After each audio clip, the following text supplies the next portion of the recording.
প্রধানমন্ত্রীর সভার আগে তৃণমূলের প্রচার। আলিপুরদুয়ারে জেলার জন্য রাজ্য সরকার কি কি উন্নয়ন প্রকল্প করেছে তা নিয়ে এই পাল্টা প্রচার তৃণমূলের। মাননীয় মুখ্যমন্ত্রী মমতা বন্দ্যোপাধ্যায়ের উদ্যোগে আলিপুরদুয়ারে উন্নয়নের জনজোয়ার।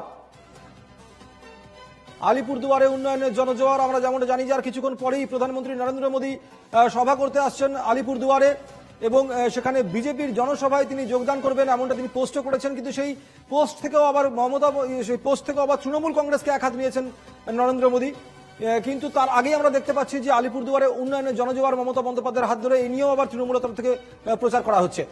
দেবারতী ঘোষ আমাদের প্রতিনিধি রয়েছেন এই মুহূর্তে আমাদের সঙ্গে। দেবারতী, তাহলে কি বিধানসভা নির্বাচনের প্রচারের প্রথম ঘন্টা পড়ে গেল আগামীকাল প্রধানমন্ত্রী সভার আগেই?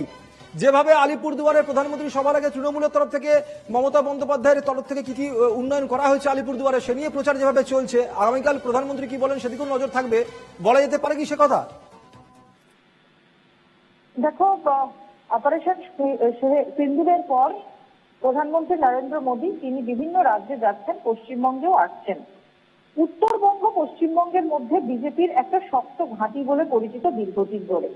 আমরা দেখেছি বিগত লোকসভা নির্বাচনে যেখানে বেশ কয়েকটি আসন কিন্তু উত্তরবঙ্গ থেকে ছিনিয়ে আনতে পেরেছিল বিজেপি, এবং এই পরিস্থিতিতে দাঁড়িয়ে 2026 বিধানসভা নির্বাচনের আগে রাজনৈতিক কোন সমাবেশে প্রধানমন্ত্রী নরেন্দ্র মোদী তিনি প্রথম ভাষণ দিতে চলেছেন। এবং তার আগে কার্যত তৃণমূল কংগ্রেসের এক্স হ্যান্ডেল এবং তৃণমূল কংগ্রেসের যে যারা স্পোক পার্সন তাদের বক্তব্যে যে বক্তব্য ফুটে উঠছে তাতে কিন্তু একেবারে শেয়ানে টক্কর যেটা সেটা বলা যেতে পারে। কোনো অংশেই উত্তরবঙ্গের জমি বিজেপিকে ছেড়ে দিতে নারাজ তৃণমূল কংগ্রেস। এবং আমরা দেখেছি যে বিগত লোকসভা নির্বাচনে কিন্তু বেশ কিছু জায়গা যেগুলো তৃণমূলের শান্তির জায়গা ছিল সেই জায়গাগুলো কিন্তু মেকআপ করে আনতে পেরেছিল তৃণমূল কংগ্রেস।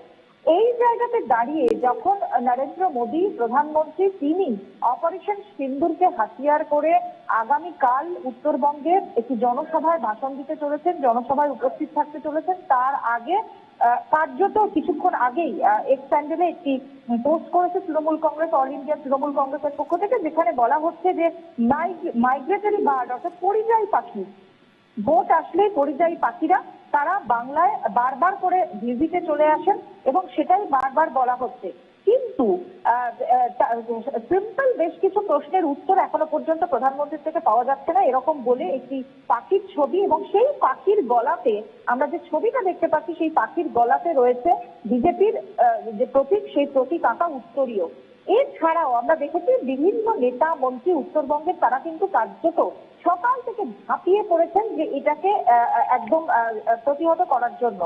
একই সঙ্গে তৃণমূল কংগ্রেসের পক্ষ থেকে আলিপুরদুয়ারের জন্য, পার্টিকুলার আলিপুরদুয়ার জেলা এবং নর্থ বেঙ্গলের জন্য মুখ্যমন্ত্রী মমতা বন্দ্যোপাধ্যায় কি কি প্রজেক্ট এনেছেন। কিছুদিন আগে মুখ্যমন্ত্রী নিজে উত্তরবঙ্গ সফরে গিয়েছিলেন, সেখানে গিয়ে তিনি চা শিল্পের জন্য ঠিক কি কাজ করেছেন, তিনি আবাস যোজনা যে বাংলার বাড়ি প্রকল্পে সেই প্রকল্পের জন্য কতজন মানুষ ঘর পেয়েছেন, কি ভাবে সেই আবাস বাংলার বাড়ি সেটাকে সাধারণ মানুষের কাছে পৌঁছে দেওয়ার জন্য রাজ্য সরকার ঠিক কি ব্যবস্থা গ্রহণ করছে, এই সমস্ত প্রজেক্ট গুলোকে তারা সামনে আনতে শুরু করেছেন।